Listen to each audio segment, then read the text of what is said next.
हर हर महादेव। श्री शिवाय नमस्तुभ्यम। मैं श्री शिवाय नमस्तुभ्यम, श्री शिवाय नमस्तुभ्यम, श्री शिवाय नमस्तुभ्यम, श्री शिवाय नमस्तुभ्यम। हर हर महादेव। काल हर, दुख हर, दारिद्र हर, कष्ट हर। हर हर महादेव। मैं प्रथम पूज्य देव गणपति गणेश जी महाराज को प्रार्थना पूर्वक धन्यवाद देता हूँ और उनसे प्रार्थना करता हूँ कि हे गणेश जी महाराज, आप इस कथा स्थल पर पधार कर अपना आसन ग्रहण करें और आवाहित समस्त देवी देवताओं को आने का मार्ग दें। यहाँ के स्थान देवता, वास्तु देवता, ग्राम देवता, क्षेत्रपाल देवता, समस्त देवी देवताओं को मैं वंदन करता हूँ और अनुरोध करता हूँ कि आप इस कथा स्थल पर पधार कर हमें इस कथा का श्रवण कर हमें आशीर्वाद प्रदान करें। मैं अपने कुलदेवी केशर सती माता से भी अनुरोध करता हूँ कि यहाँ पधार कर हमें आशीर्वाद दें और सभी देवी देवताओं से को समक्ष आसन ग्रहण करवा कर अपने भी आसन ग्रहण करें माता, क्योंकि यह भी सत्य है कि जिस प्रकार आपके डॉक्टर, फैमिली डॉक्टर आपका ख्याल रखते हैं, उस प्रकार कुल देवी देवता आपके कुल का ख्याल रखते हैं। आपके सभी देवी देवताओं को प्रसन्न करने में उनका प्रमुख स्थान रहता है, क्योंकि 33 कोटि देवी देवताओं को हम लोग कभी भी प्रसन्न नहीं कर सकते। हमारे पास इतना दिन, इतना समय नहीं है, लेकिन माता को मालूम है कौन से देवता नाराज हैं, तो वह उन आपके लिए अपना कार्य वो करती है। तो इसलिए हे कुलदेवी माँ, आप सभी देवताओं को प्रसन्न करने के लिए उनको आसन ग्रहण करवाएं और मुझसे कोई गलती हो रही हो तो क्षमा करें। मैं आकाश कुमार राजगढ़िया, बंसल गोत्र उत्पन्न हम उमा शंकर नारायणी देवी कांता राजगढ़िया का पुत्र, आचार्य संगीत कृष्ण जी महाराज सांवरिया बाबा मेरे गुरु। मैं अपने पितरों को मनन करते हुए, गुरु का ध्यान करते हुए, प्रदीप जी मिश्रा द्वारा मार्ग प्रदर्शित बाबा भोले के शरण में शिव महापुराण को पढ़ना प्रारंभ किया। मूल पाठ को, मूल पाठ ही एकमात्र ऐसा पाठ है जिस प्रकार शिव कथा, शिव नाम में ही सब अमृत छिपा हुआ है। हर रोग की दवा अगर कुछ है तो शिव का नाम है। तो मैं उन शिव नाम का, उस शिव महापुराण का मूल पाठ अभी आप लोगों के समक्ष प्रस्तुत कर पा रहा हूँ। बाबा, हे बाबा, मैंने आपको वचन दिया है कि अपने जीवन काल में 18 पुराण को हिंदी रूपांतर मूल पाठ को पढ़कर मैं इस YouTube चैनल में जन कल्याण के लिए छोड़ूंगा। कोई मेरे इस कथा को श्रवण करे या न करे, लेकिन यह साहित्य अजर अमर रहेगा बाबा।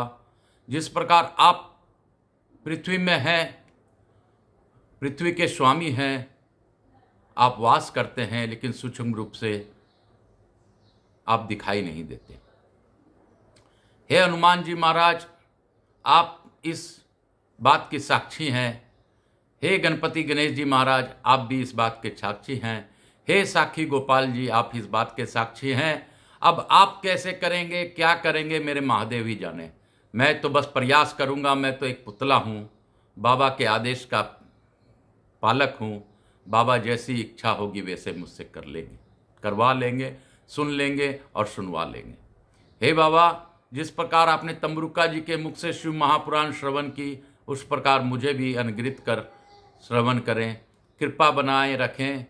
और इस ऑनलाइन कथा के माध्यम से जो भी इस ऑनलाइन कथा का श्रवण करें, उनको भी आपकी कृपा दृष्टि मिले बाबा, और उनका मनोवांछित फल 7 दिन, 9 दिन, 11 दिन, जो भी जिस प्रकार श्रवण करना चाहे, जो भी मन प्रण लेके एक आसन में बैठकर इस कथा का श्रवण करे, उनको मनोकामना जरूर पूर्ण करें बाबा। ऐसी मेरी भावपूर्वक प्रार्थना है। हे बाबा, मुझसे जुड़े बंधु बांधव, हित नातेदार सब पर अपनी अखंड कृपा बनाए रखें। मेरे व्यवसायी गण को पर भी अपने ऊपर अखंड कृपा बनाए रखें बाबा। सबसे उत्तम काया निरोगी काया है, सबसे बड़ा धन निरोगी धन है। तो सबको सर्वप्रथम निरोगी काया प्रदान करें। ऑनलाइन इस कथा का श्रवण करने वालों को पर विशेष कृपा दृष्टि रखें बाबा, क्योंकि ऑनलाइन के माध्यम से ही मैं इस वृक्ष के नीचे बैठे अपने सभी श्रोताओं को महसूस कर पा रहा हूँ बाबा। बाबा, मैं तो जन कल्याण के लिए यह कार्य कर रहा हूँ, आप मुझसे करवा लीजिए। लोगों का कष्ट उसी प्रकार दूर कर दीजिए जिस प्रकार आप कर रहे हैं और करवा रहे हैं। हे महादेव, मैं आपसे यही प्रार्थना करता हूँ। हे बाबा, हे भोले बाबा, हे उमा माता, आप अपना आसन ग्रहण करें। आप गौर बिंदोरा के रूप में इस आसन को ग्रहण करें और अब मुझे अनुग्रहित करें। हे बाबा, मुझसे कोई भी भूल होती हो तो आप अपना बच्चा समझकर माफ़ कर दें। मैं तो सच में कुछ नहीं जानता बाबा। मैं तो भूल करना मेरा प्रवृत्ति है, मानव प्रवृत्ति है। मोह माया में फंस जाता हूँ, लेकिन यह मोह माया से निकाल कर आपके शरण में ले जाना आप ही का काम है बाबा। मैं आपके शरणागति हूँ और हम लोग सभी आपके शरणागति हैं। ऑनलाइन श्रवण करने वाले सभी लोग आपके भक्त वत्सल हैं। भक्त वत्सलों पर कृपा करते हुए बाबा, मैं अपने गुरु सांवरिया बाबा से आज्ञा लेकर आज की कथा प्रारंभ करूंगा, लेकिन उससे पूर्व कुछ बातें मैं जरूर बताऊंगा। लोग कहते हैं कि आप प्रार्थना विसर्जन रोज करते हैं, तो मैं यह बताना चाहता हूं कि मैं रोज ही बाबा का आह्वान करता हूं। आवाज समस्त देवी देवताओं को प्रार्थना पूर्वक बुलवाता हूं।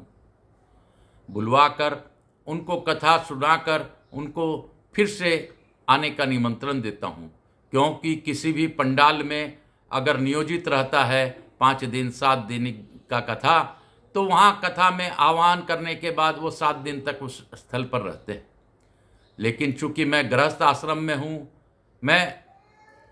अगर किसी कारणवश अगर कल नहीं पढ़ पाया तो भगवान को मेरे लिए यहाँ विश्राम करना पड़ेगा, जो कि शायद भगवान को अच्छा न लगे। इसलिए मुझे भगवान को आह्वान विसर्जन करना पड़ता है, पुनः आह्वान करना पड़ता है। हम इंसान हैं, हमारे में कई दोष हैं, कई प्रकार के दोषों के कारण यह कार्य मुझे करना पड़ता है। आपको अगर किसी को बुरा लगता हो तो लगे, मैं तो महादेव के निमित्त यह कार्य करता हूँ और महादेव के निमित्त ही किया हुआ कार्य मेरे लिए उत्तम मार्ग है। मैं तो प्रयास कर रहा हूँ कि जन का कल्याण करने के लिए मेरे महादेव सबका सहायता करें। अगर किसी को कोई बात से कष्ट पहुँच रहा हो तो उसे आप भूल चूक को माफ़ कीजिए, लेकिन सत्य सत्य होता है। सत्य को सुनना सबके कर्म की बातें नहीं है। सच्चाई उसी प्रकार सच है जिस प्रकार मेरे सच्चिदानंद भगवान कृष्ण, जिस प्रकार मेरे सच्चिदानंद सत्यनारायण, जिस प्रकार मेरे सच्चिदानंद महादेव। हे बाबा, आप ही हैं, आप ही मुझसे कर ले, करवा ले, सुन ले और सुना ले। हर हर महादेव, हर हर महादेव। काल हर दुख हर दारिधर कष्ट हर, हर हर महादेव, हर हर महादेव। हे भोला बम बम भोला, बाबा भोला बम बम भोला। अरे बाबा नाचे मेरे रास लीला में, अभी रास लीला फागुन आया रे, फागुन आया। बाबा मैया पार्वती के साथ नाचे रे, फगवा बनावे रे, फगवा मनावे रे, रास रचावे रे। राधा कृष्ण के साथ गोपी बनकर नाचे, राधा कृष्ण के साथ गोपी बनकर नाचे, मेरा विश्वनाथ नाचे। हर हर बम बम, हर हर बम बम, बम बम बम बम, बोल बम, बोलो बम, बम बम बम बम, बम बम बम बम। मेरा बाबा नाचे, साथ में गोपियां नाचे, मैया पार्वती भी नाचे, बाबा पूरा ओढ़नी ओढ़ के नाचे रे, बाबा ओढ़नी ओढ़ के नाचे रे। हर हर महादेव शंभु शंभु, हर हर महादेव शंभु शंभु, हर हर महादेव। ओम नमः शिवाय, हरिओम नमः शिवाय, हर हर भोले नमः शिवाय, हम हनुमते नमः। हर हर महादेव। गंगा गंगा शिव गंगा, गंगा स्नानम अहम करिष्ये, तत्पश्चात शिव महापुराण पढ़िष्येत्। मैं गुरु आज्ञा लेकर आज की कथा को प्रारंभ करता हूँ। आप लोग को धन्यवाद देता हूँ कि आप लोग ने इस अद्भुत कथा को श्रवण कर पा रहे हैं। आज हम लोग उमा संहिता के आगे की कथा को श्रवण करेंगे। कल हम लोगों ने 50वें अध्याय तक का उमा संहिता का श्रवण किया था। आज हम लोग उमा संहिता के 91वें अध्याय में प्रवेश करेंगे। बोलो काशी काशी शिव काशी, मोक्ष नगरी काशी की जय। अथे 50वां अध्याय आया। मुनिगण बोले, हे व्यास जी से, हे महाभाग, हे पौराणिकोत्तम सूत जी, हम लोग महेश्वरी उमा जगदम्बा के अद्वितीय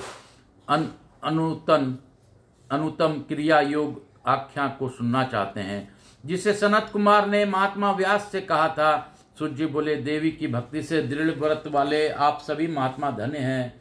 अब पराशक्ति के अत्यंत गुप्त रहस्य को आप लोग आदरपूर्वक सुनिए। व्यास जी बोले, हे सनत कुमार, हे सर्वज्ञ, हे ब्रह्मपुत्र, हे महामते, मैं पार्वती के अत्यंत अद्भुत क्रिया योग को सुनना चाहता हूँ। उसका क्या लक्षण है, उसके अनुष्ठान का क्या फल होता है, और पाराम्बा को जो प्रिय है उसे पूर्ण रूप से बताइए।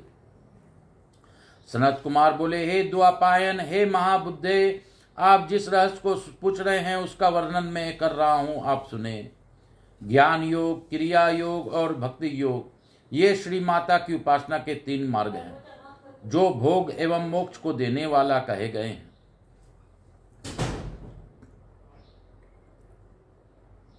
चित्त का आत्मा के साथ जो संयोग है वह ज्ञान योग कहा गया है, और जो बाहर के अर्थों वस्तुओं का संयोग है वह क्रिया योग कहा जाता है।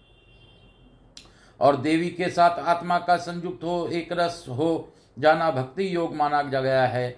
अब मैं इन तीनों योगों में जो क्रिया योग है उसका वर्णन कर रहा हूं। कर्म से भक्ति होती है और भक्ति से ज्ञान होता है, और ज्ञान से मुक्ति होती है, ऐसा शास्त्र में निर्णय किया गया है। हे मुनि सतम, मुक्ति का प्रधान कारण योग है, और क्रिया योग उसका योग के ध्येय का उत्तम साधन है।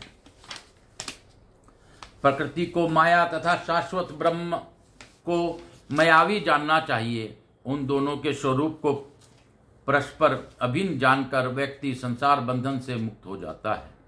हे काली पुत्र, हे व्यास, जो पत्थर, काष्ठ अथवा मिट्टी से देवी का मंदिर बनवाता है उसके पुण्य का फल सुनिए। प्रतिदिन योग के द्वारा यजन करने वाले जो महान फल मिलता है उस फल को वह मनुष्य प्राप्त करता है।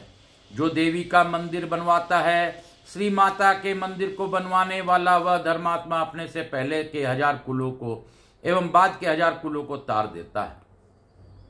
श्री माता के मंदिर के आरंभ के क्षण की करोड़ों जन्मों में किए गए उसके छोटे अथवा बड़े पाप, सभी पाप नष्ट हो जाते हैं।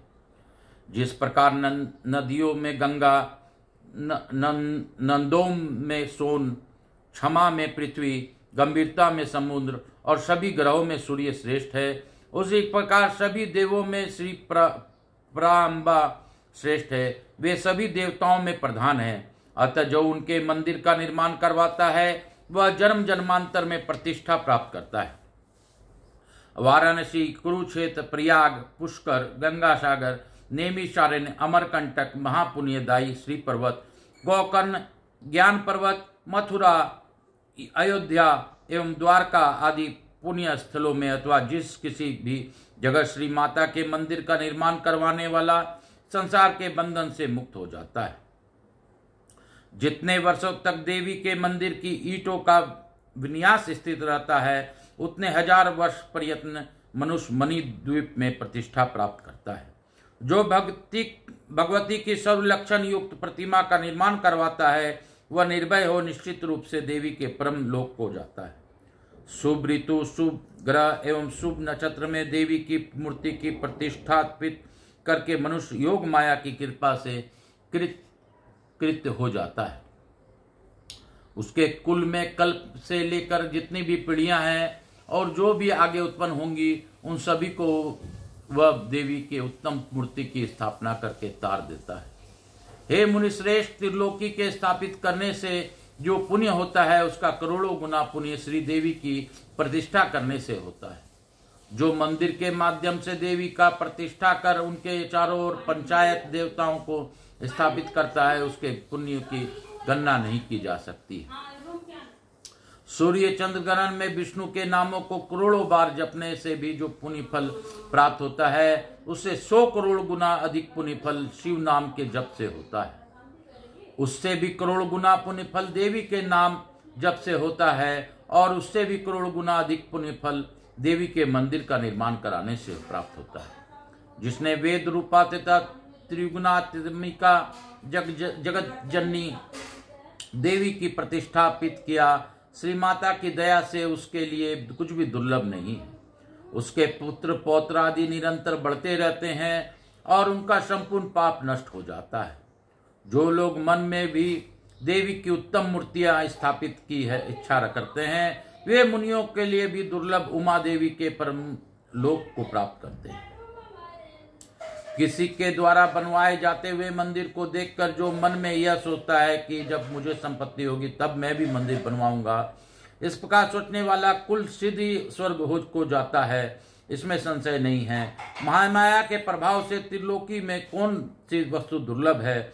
जो जगत कारण भूता श्री पराम्बा का एकमात्र आश्रय ग्रहण करते हैं, उन्हें मनुष्य नहीं समझना चाहिए, वे तो देवी के साक्षात गण हैं। जो चलते सोते अथवा बैठे हुए उमा इस 2 अक्षर के नाम का उच्चारण करते रहते हैं, वे तो शिवा के साक्षात गण हैं। जो लोग नित्य तथा नैमित्तिक कर्मों में पुण्य धूपों तथा दीपों से शिवा की पूजा करते हैं, वे उमा लोक प्राप्त करते हैं। जो लोग प्रतिदिन गोमय से अथवा मूर्तिका से देवी मंडप का उपलेप करते हैं तथा उसका मार्जन करते हैं, वे उमा लोक प्राप्त करते हैं। जिन्होंने देवी के रम्य तथा उत्तम मंदिर का निर्माण करवाया है, उनके कुल में उत्पन्न लोगों को देवी आशीर्वाद देती है। मेरी प्रेम पात्र भक्ति 100 वर्ष तक जीवित रहे और उन पर कदापि कोई विपत्ति न आए, ऐसा वे श्री माता रात दिन कहती हैं। जिसने महादेवी उमा की शुभ मूर्ति का निर्माण करवाया है, उसके कुल के 10,000 पीढ़ियों तक के लोग मणिद्वीप में प्रतिष्ठा प्राप्त करते हैं। साधक महामाया की मूर्ति स्थापित करके और उसकी विधिवत पूजा कर जिस जिस मनोरथ के लिए प्रार्थना करता है, उसे अवश्य प्राप्त कर लेता है। जो श्री माता की स्थापित की गई उत्तम मूर्ति को मधु मिश्रित घृत से स्नान कराता है, उसके फल की गणना कौन कर सकता है। एक व्रण वाली गौओं के दूध से तथा चंदन अगरू कपूर जटामांसी मोथा आदि से मिश्रित जल से परमेश्वरी को स्नान कराना चाहिए। 18 सुगंधित द्रव्यों से बनाए गए धूप से उत्तम आहुति प्रदान करनी चाहिए। घी तथा कपूर युक्त बत्तियों से देवी की आरती करनी चाहिए। कृष्ण पक्ष की अष्टमी, नवमी, अमावस्या से अथवा शुक्ल पक्ष की पूर्णिमा तिथि को मातृ सूक्त, श्री सूक्त पढ़ते हुए अथवा देवी सूक्त पढ़ते हुए अथवा मूल मंत्र का उच्चारण करते हुए गंध पुष्पों द्वारा विशेष रूप से जगत जननी का पूजन करना चाहिए। विष्णु कांता एवं तुलसी को छोड़कर अन्य सभी पुष्पों को देवी के लिए प्रतिदिन जानना चाहिए तथा कमल विशेष रूप से देवी को प्रिय है। जो देवी को स्वर्ण पुष्प अथवा रजत पुष्प समर्पित करता है, वह करोड़ों सिद्धों के द्वारा सेवित परम धाम को जाता है। भक्तों को चाहिए कि वे पूजन के अंत में अपने पापों के लिए क्षमा प्रार्थना करें। हे परमेश्वरी, हे जगत जननी, जगन्नंद जगदानंद दायिनी, प्रसन्न होइए। देवी भक्ति परायण साधक को इन वाक्यों से स्तुति करते हुए सिंह पर आरूढ़ तथा हाथों में वरद एवं अभय मुद्रा धारण करने वाली भगवती का ध्यान करना चाहिए। इस प्रकार भक्तों को अभीष्ट फल देने वाली महेश्वरी का ध्यान करके नैवेद्य के रूप में अनेक प्रकार के पके हुए फल अर्पित करनी चाहिए। जो मनुष्य परमेश्वरी शंभु शक्ति के नैवेद्य का भक्षण करता है वह अपने संपूर्ण पाप को धोकर निर्मल हो जाता है। जो चैत्र शुक्ल तृतीया की भवानी व्रत का अनुष्ठान करता है वह संसारिक बंधन से छुटकर परम पद प्राप्त करता है। बुद्धिमान पुरुष इसी तृतीया तिथि को दोलोत्सव संपन्न करे और पुष्प, कुमकुम, वस्त्र, कपूर, अगरू, चंदन, धूप, दीपी, नवेद, माला एवं अन्य मनोहर गंधों से शिव सहित जगतदात्री का पूजन करे। इसके बाद सबका कल्याण करने वाली महामाया भगवती महेश्वरी श्री गौरी को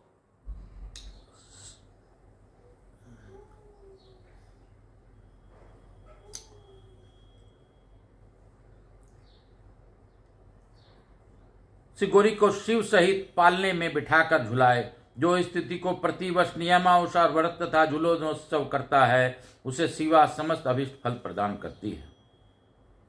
वैशाख शुक्ल पक्ष में जो अक्षय तृतीया नामक तिथि है उसमें जो आलस्य रहित होकर जगदम्बा का व्रत करता है और मल्लिका, मालती, चंपा, जपा, बंदूक तथा कमल पुष्पों से शिव समेत पार्वती का पूजन करता है वह करोड़ों जन्मों में मन, वाणी तथा शरीर से किए गए पापों को विनिष्ट कर अक्षय चतुर्वर्ग धर्म, अर्थ, काम और मोक्ष को प्राप्त कर लेता है। जो ज्येष्ठ मास के शुक्ल पक्ष की तृतीया के व्रत करके परम प्रीति से महेश्वरी को पूजन करता है उसके लिए कुछ भी असाध्य नहीं है। आषाढ़ मास के शुक्ल पक्ष की तृतीया को उसके धन सामर्थ्य के अनुसार देवी का अति प्रिय रथोत्सव संपन्न करना चाहिए। उसके पृथ्वी को रथ और चंद्रमा तथा सूर्य को रथ के दोनों पहिए समझना चाहिए। वेदों को घोड़े तथा ब्रह्मा को सारथी समझना चाहिए। इस प्रकार अनेक मणियों से जटित एवं पुष्पमालाओं से सुशोभित रथ का निर्माण कर उस पर शिवा को स्थापित करे। उस समय बुद्धिमान मनुष्य मन में यह भावना करे कि श्री पराम्बा लोक की रक्षा के लिए एवं लोक का अवलोकन करने के लिए रथ के मध्य में बैठी हुई है। रथ के धीरे धीरे चलने पर देवी की जय जयकार करे और प्रार्थना करे कि हे देवी दीनवत्सले, हम शरणागत जनों की रक्षा कीजिए। इन वचनों से तथा अनेक वादों की ध्वनियों से भगवती को संतुष्ट करे और सीमा पर्याप्त रथ ले जाकर वहां रथ से भगवती का पूजन करे। इसके बाद अनेक स्तोत्रों से स्तुति करके उन जगदम्बा को अपने घर ले आए और सैकड़ों प्रणाम करके उनकी प्रार्थना करे। जो विद्वान इस प्रकार देवी का पूजन व्रत एवं रथोत्सव करता है वह इस लोक में संपूर्ण सुखों का भोग करके अंत में देवी की धाम को जाता है। इस प्रकार श्रावण और भाद्रपद मास की शुक्ल तृतीया जो विधि पूर्वक अम्बा की व्रत और पूजन करता है वह इस लोक में पुत्र, पौत्र एवं धन आदि से संपन्न होकर सदा आनंदित रहता है तथा अंत में सब लोकों से ऊपर विराजमान उमा लोक को जाता है। अश्वनी मास के शुक्ल पक्ष में नवरात्र व्रत करना चाहिए जिसे करने पर संपूर्ण कामनाएं सिद्ध हो जाती है, इसमें संशय नहीं है। इस नवरात्र व्रत के प्रभाव का वर्णन करने में ब्रह्मा, महादेव तथा कार्तिकेय भी समर्थ नहीं है। फिर दूसरा कौन समर्थ हो सकता है? हे मुनिवरों, नवरात्र व्रत का अनुष्ठान करके विरत की पुत्र राजा सुरत ने छीने गए अपने राज को पुनः प्राप्त कर लिया था। अयोध्या के अधिपति बुद्धिमान ध्रुव सिंधु संधि पुत्र राजा सुदर्शन ने इसके प्रभाव से शत्रुओं के द्वारा छीना गया अपना राज प्राप्त कर किया था। इस व्रत राज का अनुष्ठान करके तथा महेश्वरी की आराधना करके समाधि नामक वैश्य संसार बंधन से मुक्त होकर मोक्ष का भागी हुआ। जो मनुष्य अश्वनी मास के शुक्ल पक्ष में तृतीया, पंचमी, सप्तमी, अष्टमी, नवमी एवं चतुर्दशी तिथियों को विधि पूर्वक व्रत करके देवी का पूजन करता है उसके सभी मनोवांछाओं को शिवा निरंतर पूर्ण करती रहती है। जो कार्तिक, मार्गशीर्ष, पौष, माघ और फागुन मास के शुक्ल पक्ष में तृतीया का व्रत करता है तथा लाल कनेर आदि के फूलों एवं सुगंधित धूपों से मंगलमयी देवी की पूजा करता है वह संपूर्ण मंगल को प्राप्त कर लेता है। स्त्रियों को अपने सौभाग्य के लिए इस महान व्रत का सदा अनुष्ठान करना चाहिए और पुरुषों को भी विद्या, धन एवं पुत्र प्राप्ति के लिए इसका व्रत का अनुष्ठान करना चाहिए। इस प्रकार देवी को प्रिय लगने वाली उमा महेश्वर आदि जो भी अन्य व्रत है उनका अनुष्ठान मोक्ष की अभिलाषा रखने वालों को भक्ति भाव से करनी चाहिए। यह उमा संहिता परम पुण्यमयी, शिव भक्ति को बढ़ाने वाली, अनेक आख्या से युक्त, भोग तथा मोक्ष प्रदान करने वाली और कल्याणकारी है। जो सावधान होकर भक्ति पूर्वक इसे सुनता है अथवा सुनाता है, पढ़ता है या पढ़ाता है, वह परम गति को प्राप्त होता है। जिसके घर के में सुंदर अक्षरों में लिखी गई यह संहिता स्थित रहती है और विधिवत पूजन होती है, वह संपूर्ण मनोरथ को प्राप्त कर लेता है। उसे भूत, प्रेत, पिशाच आदि दुष्टों से कभी भय नहीं होता और वह पुत्र, पौत्र आदि तथा संपत्ति को प्राप्त कर लेता है, इसमें संशय नहीं है। अतः शिव की भक्ति चाहने वालों को इस परम पुण्यमयी तथा रस रम्य उमा संहिता का सदा श्रवण एवं पाठ करना चाहिए। इति श्री शिव महापुराणे पंचम उमा संहितायां क्रिया योग निरूपण नाम एक पंचोत्सतो अध्याय। इस प्रकार श्री शिव महापुराण के अंतर्गत 5वें उमा संहिता क्रिया योग निरूपण नामक 51वां अध्याय पूर्ण हुआ। बोलो शंकर भगवान की जय, बोलो काशी विश्वनाथ की जय। समाप्ते पंचम उमा संहितायाम। इसके साथ ही हम लोग आज उमा संहिता का संपूर्णता किए। उमा संहिता का आज बाबा भोलेनाथ की दया से हम लोग ने पूर्ण किया। आगे की कल हम लोग कैलाश संहिता पर प्रवेश करेंगे और बाबा भोलेनाथ का कैलाश का वर्णन, श्रवण इत्यादि हम लोग कैलाश संहिता में करेंगे। तो इसके साथ ही आज की कथा को मैं गुरु आज्ञा लेकर यहीं पे विराम दूंगा और बाबा से प्रार्थना करूंगा कि हे बाबा हमको तो जाना कैलाश, हे महादेव हमको तो जाना कैलाश, हे बाबा हमको तो जाना कैलाश। बाबा इस कैलाश वासी आप मेरे को, मेरे परिवार सहित, मेरे बंधु बांधव जो भी मेरे साथ भजन के लिए आप चुने, उनको मेरे साथ आप कैलाश में रखें और इस कैलाश में मुझे अवसर प्रदान करें कि मैं आपके सानिध्य में आपके साथ रहकर भजन कीर्तन करता रहूं। क्योंकि अंततगत्वा यह सत्य है, एक न एक दिन सबको शिव में विलीन होना है। तो बाबा शिव में जब भी विलीन हूं, जब भी मैं आपके पास आऊं, बस कैलाश में ही आऊं, आपके सानिध्य में रहकर और अपने प्रियजनों के साथ आपके पास भक्त वत्सलों के साथ भजन करता हुआ आनंद प्राप्त करूं महादेव, और इस मृत्यु और मोह माया के चक्र के बंधन से छुटकारा पाऊं महादेव। ऐसी कृपा कीजिए, क्योंकि शिव के नाम के सानिध्य का अगर मुझे करोड़ों जन्मों का फल मिला है, आपके इस मोह माया क्षणभंगर को मैं गोल गोल जाल में देखता हूं। इस महामाया जाल से मुक्ति का माध्यम अगर कुछ है तो शिव जी, आपका नाम शिव और शिवा का कृपा ही है। हे महादेव, अगर यह सत्य है तो यह भी सत्य है कि इस मोह माया क्षणभंगर के संसार में हम पुरुष, स्त्री, मानव वर्ग सब आपके कृपा के पात्र हैं। क्योंकि आपके ही कृपा में रहकर हम लोगों ने, आपके सानिध्य में रहकर हम लोगों ने सभी कार्य किया है। आपका दिया हुआ ही परिवार हमारा परिवार है, हम तो बस उसको चलाने का एक माध्यम बने हैं बाबा। हम माध्यमों से जिस प्रकार आपको करना हो करवा लीजिए, कर लीजिए, सुन लीजिए, मेरी दिल की भावना आप समझ लीजिए। हे महादेव, मैं 18 पुराणों को पढ़ने का प्रण लिया हूं, अब कैसे पूर्ण करना है आप जाने, आपका कार्य जाने। हर हर महादेव। काल हर दुख हर दारी धर कष्ट हर, हर हर महादेव, घर घर महादेव। इसके साथ ही आज की कथा को यहीं पे विराम देते हुए हम लोग लघु आरती करेंगे और मनन करते हुए, बाबा का ध्यान करते हुए आज की कथा पे आगे की ओर कार्य करेंगे। हमको तो जाना कैलाश रे बाबा, हमको तो जाना कैलाश, हे महादेव हमको तो जाना कैलाश, बम बम हमको तो जाना कैलाश। कपूर गौरम करुणावतारम, संसार सारम भुजगेंद्रहारम, सदा वसंतम हृदयारविंदे, भवम भवानी सहितम नमामि। हर हर महादेव। श्री शिवाय नमस्तुभ्यम।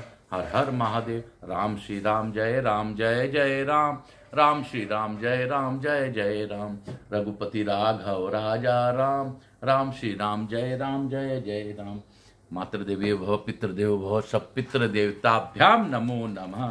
मातृदेवी भव पितृदेव भव सब पितृ देवताभ्याम नमो नमः।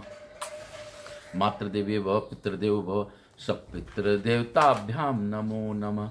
मातृदेवी भव पितृदेव भव सब पितृ देवताभ्याम नमो नमः। हर हर महादेव, हर हर महादेव। मातृदेवी भव पितृदेव भव सब पितृ देवताभ्याम नमो नमः। मातृपितृ देवो भव, मातृपितृ देवो भव, मातृपितृ देवो भव सब पितृ देवताभ्याम नमो नमः।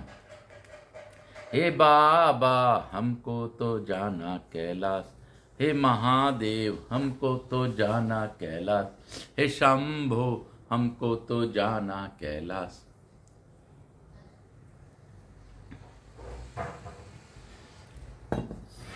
आर्थिक क्रम शीतलीकरण अहम कर्चेत। हर हर महादेव, हर हर महादेव। काल हर दुख हर दारी धर कष्ट हर, हर हर महादेव, हर हर महादेव, हर हर महादेव। गणपतये नमः। मातृदेवी व पितृदेवो भव सब पितृ देवताभ्याम नमो नमः। मातृदेवी भव, मातृदेवी भव पितृदेव भव सब पितृ देवताभ्याम नमो नमः। हे बाबा, मैं प्रथम पूज्य देव गणपति गणेश जी महाराज से अनुरोध करता हूं कि लक्ष्मी जी महारानी के साथ रिद्धि सिद्धि कुबेर जी महाराज और शुभ लाभ के साथ हमारे यहाँ निवास कर सभी पर अपनी अखंड कृपा बनाए रखे। मैं आवाहित समस्त देवी देवताओं से अनुरोध करता हूं कि हमें आशीर्वाद प्रदान कर अपने स्थान को गमन करें, पुनः बुलाने पर पधार कर हमें आशीर्वाद देकर हमें अनुग्रहित करें। मैं गौर बिंदोरा के रूप में उमा माता और भोलेनाथ से प्रार्थना पूर्वक धन्यवाद देता हूं कि उन्होंने इस कथा का श्रवण किया। आज उमा संहिता को पुण्य कर कल कैलाश संहिता में ले जाने का आदेश दे दिया।